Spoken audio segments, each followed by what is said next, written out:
It's now a few minutes before 8 p.m. and we're about to close our polling sites for the day. Let's watch a proper way to close a polling site.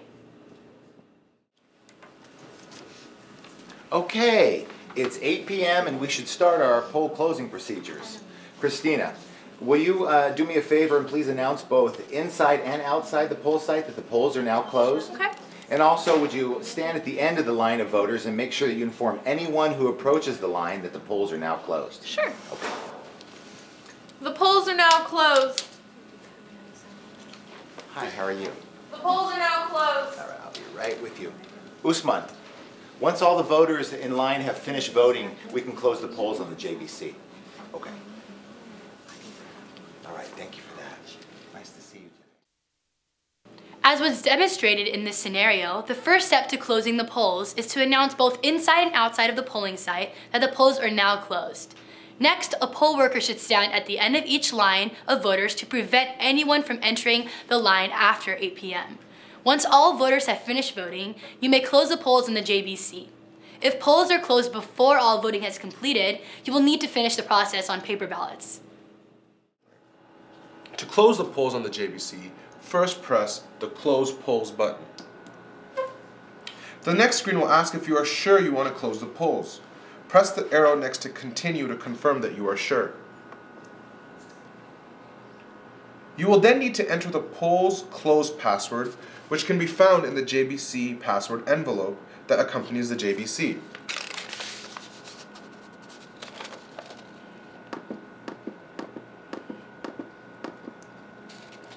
After you have entered the password, press the arrow next to Accept.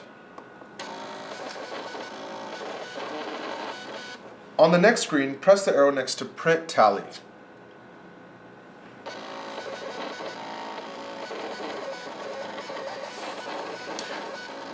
You will need to print two tallies. One that will be posted outside of the polling place, and one that will go in the eSlate main envelope.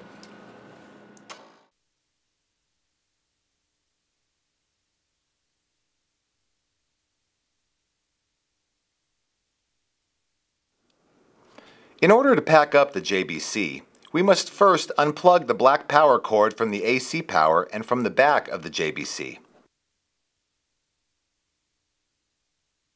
Next, disconnect the battery key.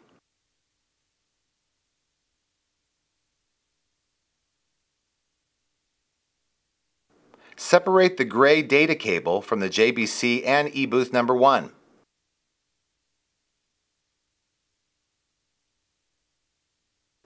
Place the JBC, the power cord, and the data cable in the JBC container.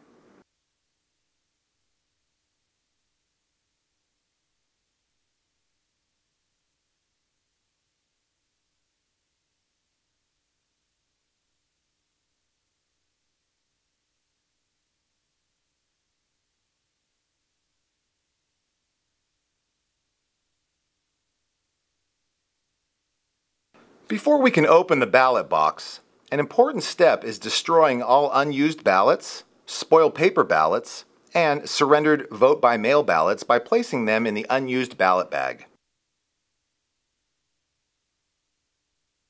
These are the only items that will go in the unused ballot bag.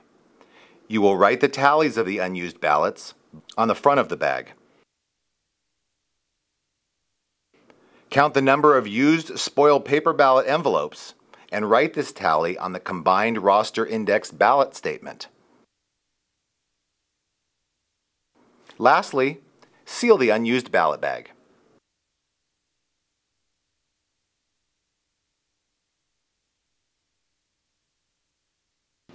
The ballot box may now be unsealed and all ballots removed.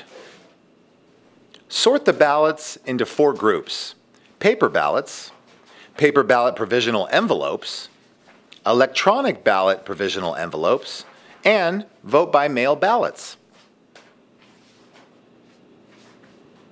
Get an official tally of the numbers in each pile. You'll use these numbers to complete the ballot statement located on the front of the combined roster index in the space marked Paper Ballot Count.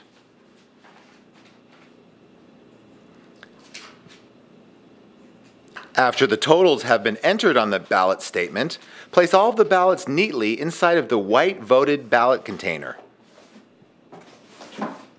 Seal the white voted ballot container with the red and white sealing tape provided in the supply box.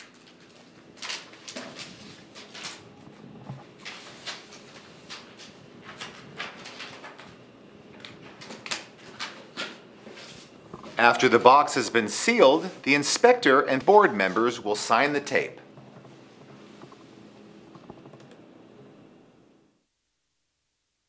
The ballot box has once again become our supply box.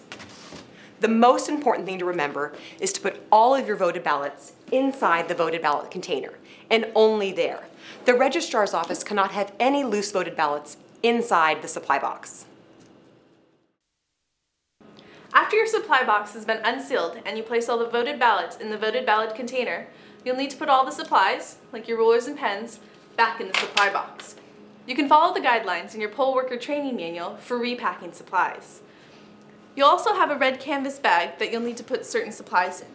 These supplies include combined roster index, provisional roster index, all copies of the street indexes, completed notice to voters form, completed existing board confirmation form, all completed voter registration forms, and the e-slate main envelope.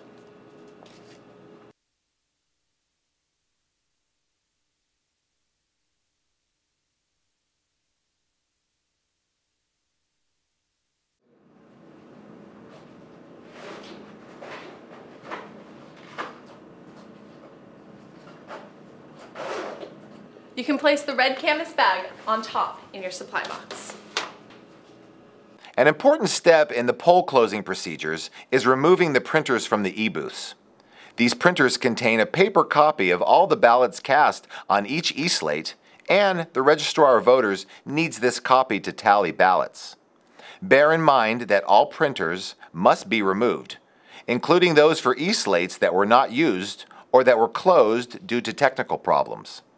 Make sure you're removing the printer from each e-booth, not the e-slate.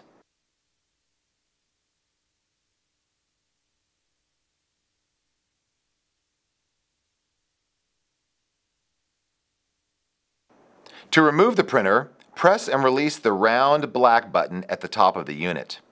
The button should pop up. Grasp the button, turn it counterclockwise, and carefully lift the printer from the e-booth.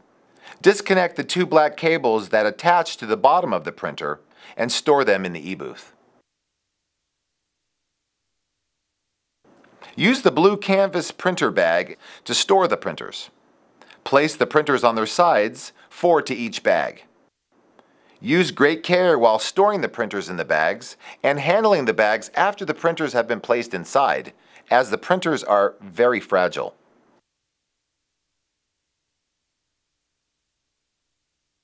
You will then need to disassemble all e-booths and return them to their caddies.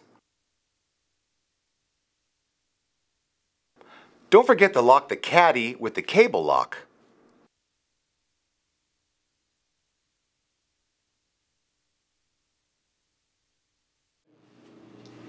We'll also want to make sure that our polling place is clean before we leave for the end of the night. Now we finish with closing the polls and packing up our supplies. It has been a long day, but it was exciting, rewarding, and time well spent. As the inspector, my last duty for today is to return the JBC, the VV-Pat printers in the blue canvas bags, and the supply box, along with the receipt for sealed container, to the Registrar of Voters Collection Center. We're about to leave our polling place facility for the night. I'm going to lock up and ask one of the clerks to accompany me to the collection center. The two of us do not need to take the same car, but it is important that we don't stop at any point on our way to the collection center. Thanks for joining us at our polling location.